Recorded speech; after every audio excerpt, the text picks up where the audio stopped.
Have you ever felt? Are you listening? One of the best design phones of all times was without doubt the iPhone 5.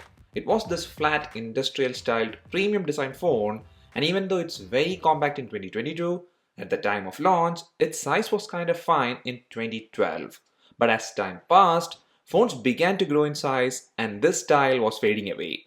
But then in 2016, Apple launched the iPhone SE first generation, which was basically an iPhone 5s with upgraded internals. And it was cheap at that time from Apple, and it was also an attractive option for anyone looking to get a small sized phone or maybe just wanted to get into iOS. And up until now, this phone did receive software updates, and even now the software version in it, which is iOS 15.7, is pretty much a very secure iOS version, and also this phone is still a very usable one. Well, it has major drawbacks, but then still, I feel it's a very usable phone. Now, this drawback is something that everyone should know, which is the battery. Well, given the fact that all the iPhone SEs out in public should be having an old battery, makes it pretty much a phone with literally the worst battery backup because of a lower battery health.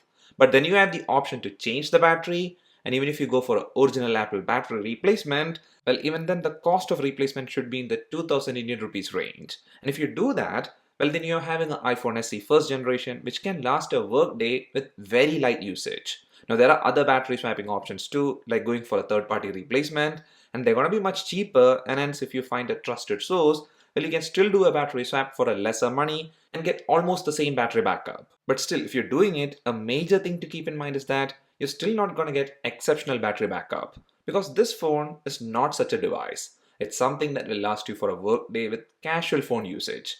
And by that, what I mean is that the usage should be core focused on messaging, normal social media usage, few calls, then maybe music listening, and also light web browsing, media consumption, and maybe clicking few snaps too. And for these stuff, well, this SE can do all of it without any issues. Because here, even now for such a usage, the processor inside, which is Apple's A9 chipset, is a good one.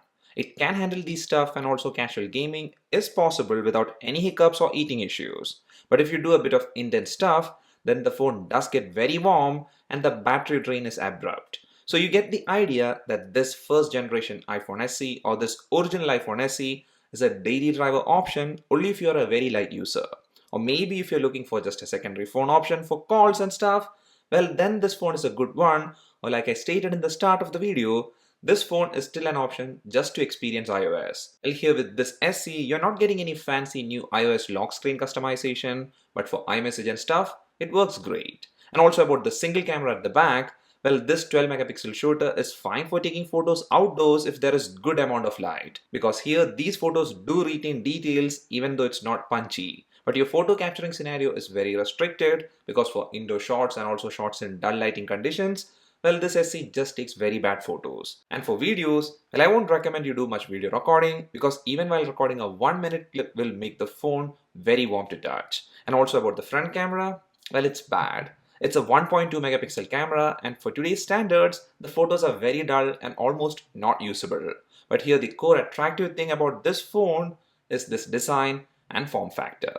It's still a premium looking and feeling phone, and with no camera protruding out, these flat sides, they're just perfect. And overall, the sheer elegance of the SE is something to be praised even in 2022, and also these materials used, they're not cheap. The casing is aluminium and the front display glass is flushed into the casing. And also the phone is compact and just weighs 113 grams. And such a form factor is what should be termed as a one-handed phone.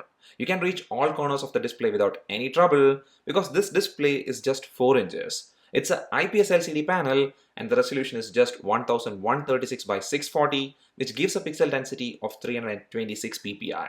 Now this display is still pretty sharp and also the colors are good because this LCD panel is surely a good one. But then the brightness level is not that good for outdoor usage, but overall I do still like this display. The bezels are very chunky, but this is a phone that's launched in 2016 and actually it has the design of a 2012 phone, so there is no point in complaining about the bezels. And here the good part of these bezels is this physical home button which has Touch ID inbuilt, and this fingerprint scanner, well, it works well. It's not ultra fast, but it is reliable. And also for the number of SIMs that you can use with this phone, well, it's just one, but here the good part is that there is no connectivity issues in terms of the mobile data or the Wi-Fi and even Bluetooth. Now the Wi-Fi speed is not that fast, and same is applicable to mobile data, and there is just LTE support, but those are things that you have to understand because, as I stated, this is not a new phone, this is a very old one. And lastly, about the speakers, well, for calls, this earpiece is a good one because it sounds fine, but then for consuming media, the single bottom firing speaker, well, it does output sound which is of fine quality, but it's not very loud. So that's how the iPhone SE works in late 2022. It's surely not something you should buy for a high price thinking it will work great as a main daily driver phone. It works fine, but there are drawbacks, and right now it's just like a nostalgia creating phone which does the casual phone stuff. And surely if you have one, keep it because this design and form factor is something we won't be seeing anymore. That's all for this video. Hope you liked it. If so, like is much appreciated. And also before you leave, what are your thoughts about the original iPhone SE and the SEs that followed it? Please leave that in the comment section below, and don't forget to subscribe to the channel because you won't miss our future contents. See you again in the next one. Till then, bye.